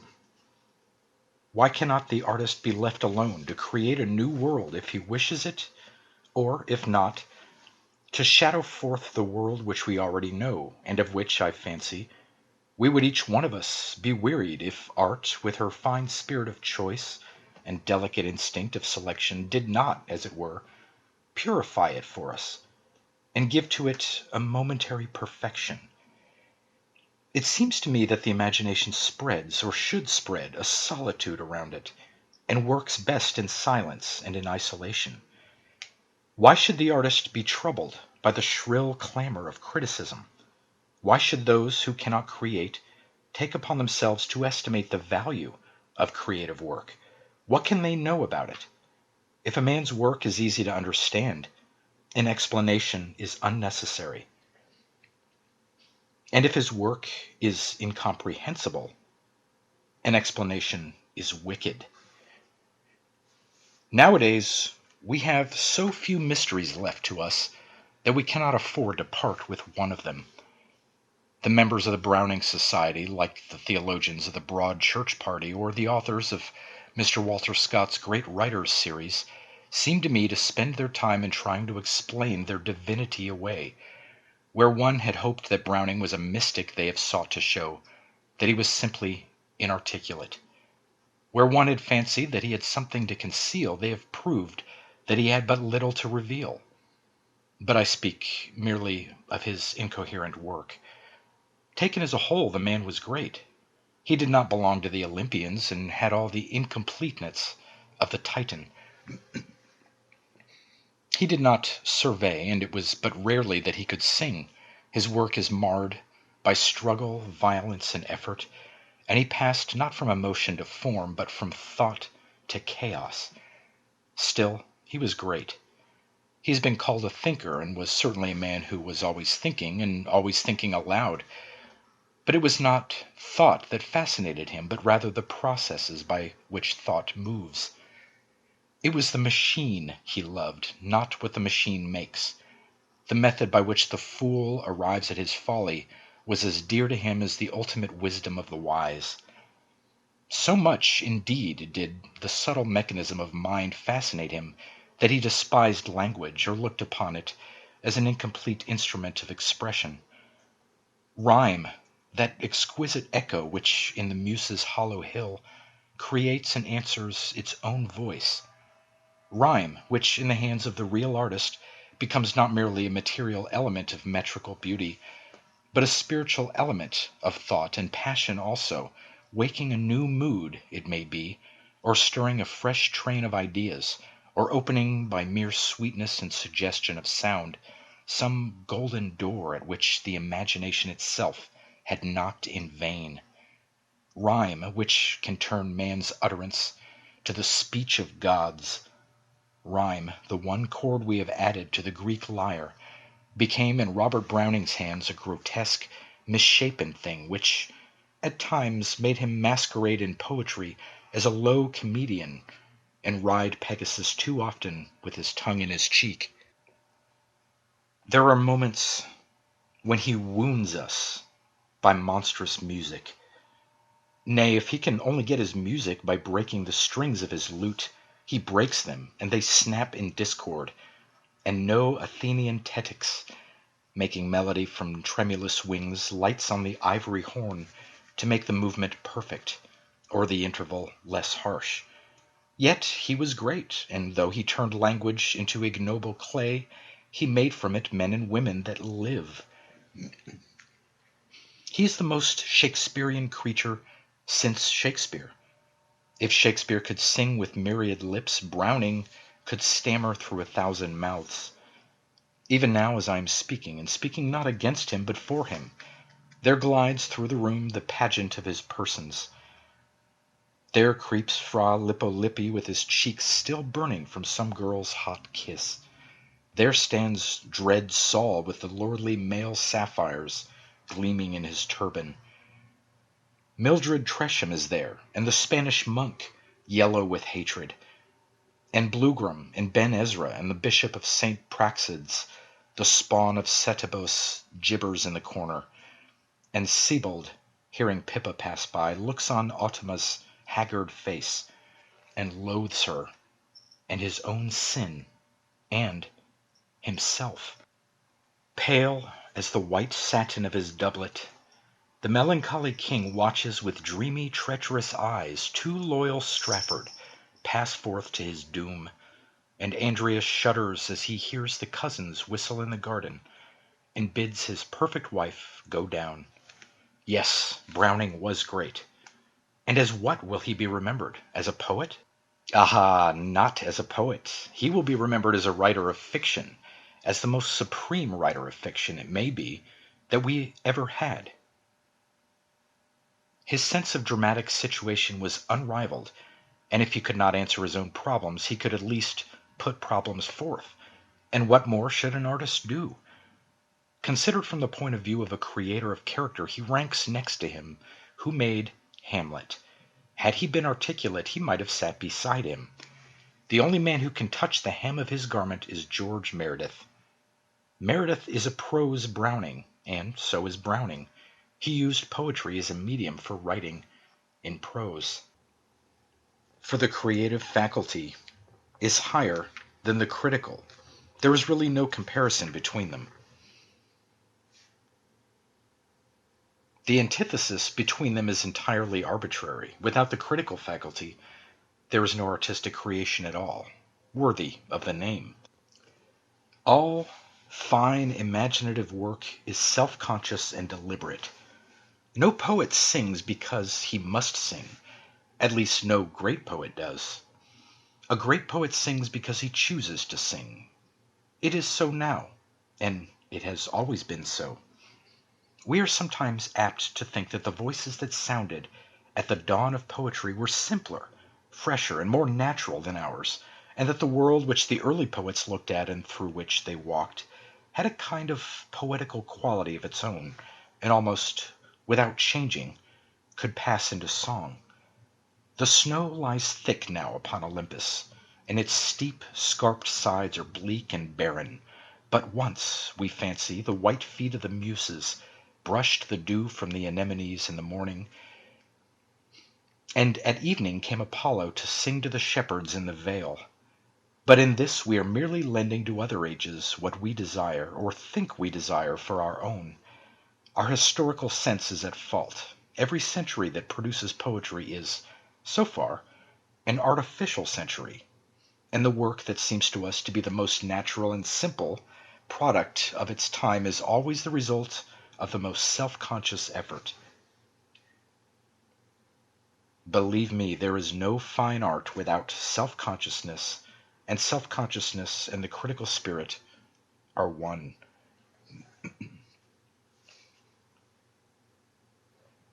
For there is no art where there is no style, and no style where there is no unity, and unity is of the individual. No doubt Homer had old ballads and stories to deal with, as Shakespeare had chronicles and plays and novels from which to work, but they were merely his rough material. He took them and shaped them into song. They become his because he made them lovely. They were built out of music, and so not built at all, and therefore built forever. The longer one studies life and literature, the more strongly one feels that behind everything that is wonderful stands the individual, and that it is not the moment that makes the man, but the man who creates the age. Indeed, I am inclined to think that each myth and legend that seems to us to spring out of the wonder, or terror, or fancy of tribe and nation was in its origin the invention of one single mind. The curiously limited number of the myths seems to me to point to this conclusion. But we must not go off into questions of comparative mythology. We must keep to criticism. And what I want to point out is this. An age that has no criticism is either an age in which art is immobile, erratic, and confined to the reproduction of formal types, or an age that possesses no art at all. There have been critical ages that have not been creative in the ordinary sense of the word, ages in which the spirit of man has sought to set in order the treasures of his treasure house, to separate the gold from the silver and the silver from the lead, to count over the jewels and to give names to the pearls. But there's never been a creative age that has not been critical also, for it is the critical faculty that invents fresh forms. The tendency of creation is to repeat itself. It is to the critical instinct that we owe each new school that springs up, each new mold that art finds ready to its hand. There's really not a single form that art now uses that does not come to us from the critical spirit of Alexandria, where these forms were either stereotyped or invented or made perfect. I say Alexandria not merely because it was there that the Greek spirit became most self-conscious, and indeed ultimately expired in skepticism and theology, but because it was to that city and not to Athens that Rome turned for her models, and it was through the survival, such as it was, of the Latin language that culture lived at all. When, at the Renaissance, Greek literature dawned upon Europe, the soil had been in some measure prepared for it. But to get rid of the details of history, which are always wearisome and usually inaccurate, let us say generally that the forms of art have been due to the Greek critical spirit. To it we owe the epic, the lyric, the entire drama in every one of its developments, including burlesque, the idyll, the romantic novel, the novel of adventure, the essay, the dialogue, the oration, the lecture, for which perhaps we should not forgive them, and the epigram, in all the wide meaning of that word. In fact, we owe it everything except the sonnet, to which, however, some curious parallels of thought movement may be traced in the anthology, American Journalism, to which no parallel can be found anywhere, and the ballad in sham Scotch dialect, which one of our most industrious writers has recently proposed should be made the basis for a final and unanimous effort on the part of our second-rate poets to make themselves really romantic. Each new school, as it appears, cries out against criticism, but it is to the critical faculty in man that it owes its origin. The mere creative instinct does not innovate, but reproduces.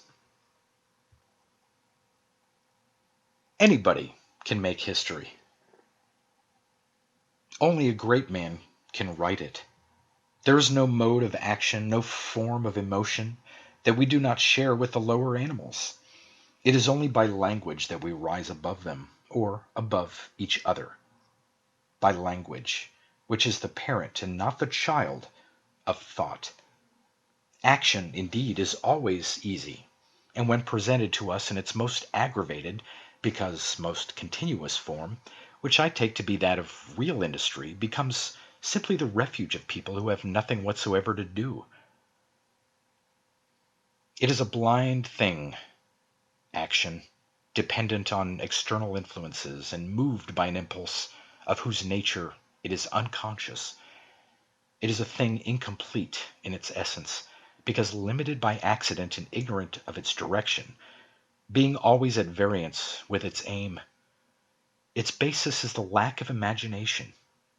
It is the last resource of those who know not how to dream. To an artist so creative as the critic, what does subject matter signify? No more and no less than it does to the novelist and the painter. Like them, he can find his motives everywhere. Treatment is the test. There is nothing that has not in it suggestion or challenge. But is criticism really a creative art? Why should it not be? It works with materials and puts them into a form that is at once new and delightful. What more can one say of poetry?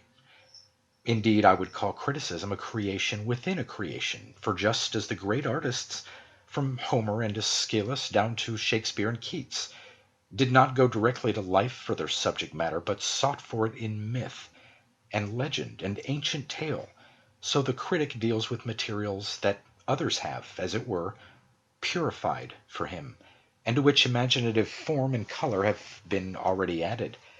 Nay, more, I would say that the highest criticism, being the purest form of personal impression, is in its way more creative than creation, as it has least reference to any standard external to itself, and is, in fact, its own reason for existing, and as the Greeks would put it, in itself and to itself. An end. Certainly it is never trammeled by any shackles of verisimilitude. No ignoble considerations of probability, that cowardly concession to the tedious repetitions of domestic or public life, affect it ever. One may appeal from fiction unto fact, but from the soul there is no appeal. Yes, from the soul. That is what the highest criticism really is, the record of one's own soul. It is more fascinating than history, as it is concerned simply with oneself. It is more delightful than philosophy, as its subject is concrete and not abstract, real and not vague.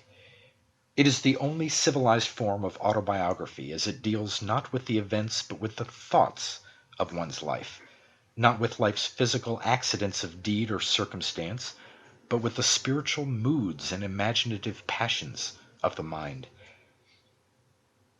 I am always amused by the silly vanity of those writers and artists of our day who seem to imagine that the primary function of the critic is to chatter about their second-rate work.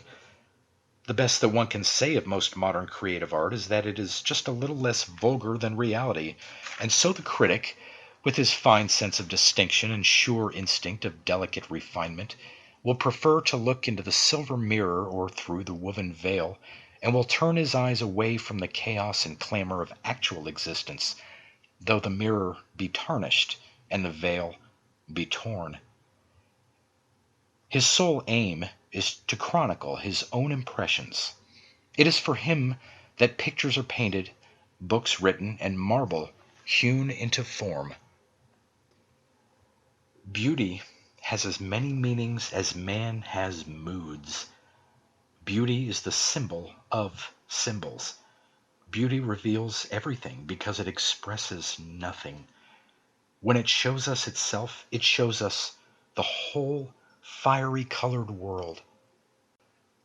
To the critic, the work of art is simply a suggestion for a new work of his own, that need not necessarily bear any obvious resemblance to the thing it criticizes.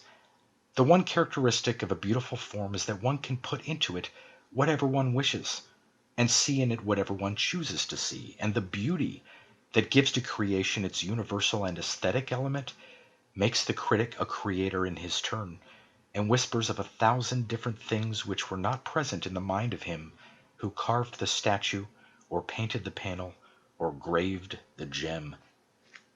It is sometimes said by those who understand neither the nature of the highest criticism nor the charm of the highest art, that the pictures that the critic loves most to write about are those that belong to the anecdotage of painting, and that deal with scenes taken out of literature or history.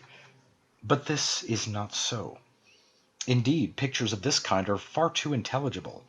As a class, they rank with illustrations, and even considered from this point of view, are failures, as they do not stir the imagination, but set definite bounds to it. For the domain of the painter is, as I suggested before, widely different from that of the poet. To the latter belongs life in its full and absolutely entirety, not merely the beauty that men look at, but the beauty that men listen to also, not merely the momentary grace of form or the transient gladness of color, but the whole sphere of feeling, the perfect cycle of thought. The painter is so far limited that it is only through the mask of the body that he can show us the mystery of the soul, only through conventional images that he can handle ideas, only through its physical equivalents that he can deal with psychology. And how inadequately does he do it then, asking us to accept the torn turban of the Moor for the noble rage of Othello, or a dotard in a storm for the wild madness of Lear? Yet it seems as if nothing could stop him. Most of our elderly English painters spend their wicked and wasted lives in poaching upon the domain of the poets, marring their motives by clumsy treatment, and striving to render, by visible form or color, the marvel of what is invisible, the splendor of what is not seen. Their pictures are, as a natural consequence, insufferably tedious. They have degraded the invisible arts into the obvious arts, and the one thing not worth looking at is the obvious. I do not say that poet and painter may not treat of the same subject. They have always done so, and will always do so. But while the poet can be pictorial or not, as he chooses, the painter must be pictorial always. For a painter is limited, not to what he sees in nature, but to what upon canvas may be seen. Pictures of this kind will not really fascinate the critic. He will turn from them to such works as made him brood and dream and fancy, to works that possess the subtle quality of suggestion, and seem to tell one that even from them there is an escape into a wider world. It is sometimes said that the tragedy of an artist's life is that he cannot realize his ideal. But the true tragedy that dogs the steps of most artists is that they realize their ideal too absolutely. For when the ideal is realized, it is robbed of its wonder and its mystery, and becomes simply a new starting point for an ideal that is other than itself. This is the reason why music is the perfect type of art.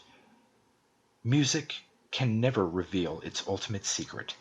This is also the explanation of the value of limitations in art. The sculptor gladly surrenders imitative color, and the painter the actual dimensions of form, because by such renunciations they are able to avoid too definite a presentation of the real, which would be mere imitation, and too definite a realization of the ideal, which would be too purely intellectual. It is through its very incompleteness that art becomes complete in beauty, and so addresses itself not to the faculty of recognition nor to the faculty of reason, but to the aesthetic sense alone, which, while accepting both reason and recognition as stages of apprehension, subordinates them both to a pure synthetic impression of the work of art as a whole, and taking whatever alien emotional elements the work may possess, uses their very complexity as a means by which a richer unity may be added to the ultimate impression itself. You see, then, how it is that the aesthetic critic rejects these obvious modes of art that have but one message to deliver, and having delivered it, become dumb and sterile, and seeks rather for such modes as suggest reverie and mood, and by their imaginative beauty make all interpretations true, and no interpretation final. Some resemblance, no doubt, the creative work of the critic will have to the work that has stirred him to creation, but it will be such resemblance as exists not between nature and the mirror that the painter of landscape or figure may be supposed to hold up to her, but between nature and the work of the decorative artist. Just as on the flowerless carpets of Persia, tulip and rose blossom indeed, and are lovely to look on, though they are not reproduced in visible shape or line, just as the pearl and purple of the seashell is echoed in the church of St. Mark at Venice, just as the vaulted ceiling of the wondrous chapel at Ravenna is made gorgeous by the gold and green and sapphire of the peacock's tail, though the birds of Juno fly not across it. So the critic reproduces the work that he criticizes in a mode that is never imitative, and part of whose charm may really consist in the rejection of resemblance, and shows us in this way not merely the meaning but also the mystery of beauty, and by transforming each art into literature, solves once for all the problem of art's unity. There are two ways of disliking art. One is to dislike it, the other to like it rationally. For art, as Plato saw, and not without regret, creates in listener and spectator a form of divine madness. It does not spring from inspiration, but it makes others inspired. Reason is not the faculty to which it appeals. If one loves art at all, one must love it beyond all other things in the world, and against such love, the reason, if one listened to it, would cry out. There is nothing sane about the worship of beauty. It is too splendid to be sane. Those of us whose lives it forms the dominant note will always seem to the world to be pure visionaries. Science is out of the reach of morals, for her eyes are fixed upon eternal truths. Art is out of the reach of morals, for her eyes are fixed upon things beautiful and immortal and ever-changing. To morals belong the lower and less intellectual spheres. However, let these mouthing Puritans pass. They have their comic side. Who can help laughing when an ordinary journalist seriously proposes to limit the subject matter at the disposal of the artist? Some limitation might well and will soon, I hope, be placed upon some of our newspapers and newspaper writers, for they give us the bald, sordid, disgusting facts of life. They chronicle with degrading avidity the sins of the second rate, and with the conscientiousness of the illiterate gives us accurate and prosaic details of the doings of people of absolutely no interest whatsoever. But the artist, who accepts the facts of life and yet transforms them into shapes of beauty, and makes them vehicles of pity or of awe, and shows their color element, and their wonder, and their true ethical import also, and builds out of them a world more real than reality itself, and of loftier and more noble import, who shall set limits to him? Not the apostles of that new journalism which is but the old vulgarity writ large, not the apostles of that new Puritanism which is but the whine of the hypocrite, and is both writ and spoken badly. The mere suggestion is ridiculous. Ugliness has had its day. Even in the houses of the rich there is taste, and the houses of those who are not rich have been made gracious and comely, and sweet to live in. Caliban, poor noisy Caliban, thinks that when he has ceased to make mows at a thing, the thing ceases to exist. But if he mocks no longer, it is because he has been met with mockery swifter and keener than his own, and for a moment has been bitterly schooled into that silence which should seal forever his uncouth, distorted lips. What has been done up to now has been chiefly in the clearing of the way. It is always more difficult to destroy than it is to create. And when what one has to destroy is vulgarity and stupidity, the task of destruction needs not merely courage, but also contempt. Yet it seems to me to have been, in a measure, done. We have got rid of what was bad. We have now to make what is beautiful. And though the mission of the aesthetic movement is to lure people to contemplate, not to lead them to create, yet, as the creative instinct is strong in the Celt, and it is the Celt who leads in art, there is no reason why in future years this strange Renaissance should not become almost as mighty in its way as was that new birth of art that woke many centuries ago in the cities of Italy. The influence of the critic will be the mere fact of his own existence. He will represent the flawless type. In him the culture of the century will see itself realized. You must not ask of him to have any aim other than the perfecting of himself. The demand of the intellect, as has been well said, is simply to feel itself alive. The critic may, indeed, desire to exercise influence, but if so, he will concern himself not with the individual, but with the age, which he will seek to wake into consciousness, and to make responsive, creating in it new desires and appetites, and lending it his larger vision and his nobler moods. The appeal of all art is simply to the artistic temperament. Art does not address herself to the specialist. Her claim is that she is universal, and that in all her manifestations she is one. Indeed, so far from its being true that the artist is the best judge of art, a really great artist can never judge of other people's work at all, and can hardly, in fact, judge of his own. That very concentration of vision that makes a man an artist limits, by its sheer intensity, his faculty of fine appreciation. The energy of creation hurries him blindly on to his own goal. The wheels of his chariot raise the dust as a cloud around him. The gods are hidden from each other. They can recognize their worshippers. That is all. The artist is the creator of beautiful things. To reveal art and conceal the artist is art's aim. The critic is he who can translate into another manner or a new material his impression of beautiful things. The highest, as the lowest, form of criticism is a mode of autobiography. Those who find ugly meanings in beautiful things are corrupt without being charming. This is a fault. Those who find beautiful meanings in beautiful things are the cultivated. For these there is hope. They are the elect to whom beautiful things mean only beauty. There is no such thing as a moral or an immoral book. Books are well written or badly written. That is all. The 19th century dislike of realism is the rage of Caliban seeing his own face in a glass.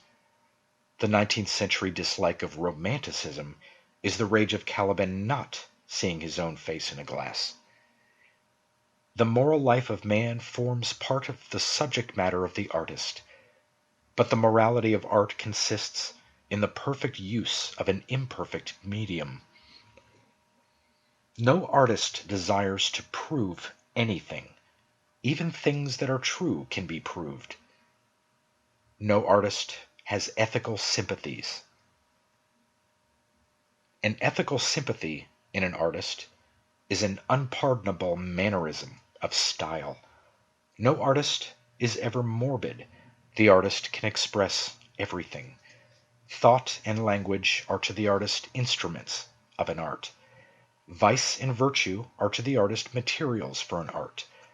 From the point of view of form, the type of all the arts is the art of the musician. From the point of view of feeling, the actor's craft is the type. All art is at once surface and symbol.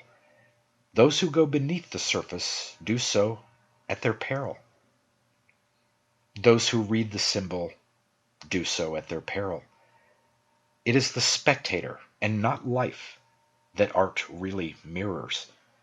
Diversity of opinion about a work of art shows that the work is new, complex, and vital. When critics disagree, the artist is in accord with himself. We can forgive a man for making a useful thing as long as he does not admire it. The only excuse for making a useless thing is that one admires it intensely. All art is quite useless. These are the letters which Endymion wrote to one he loved in secret and apart. And now the brawlers of the auction mart bargain and bid for each poor blotted note. Aye, for each separate pulse of passion quote the merchant's price. I think they love not art, who break the crystal of a poet's heart, that small and sickly eyes may glare and gloat.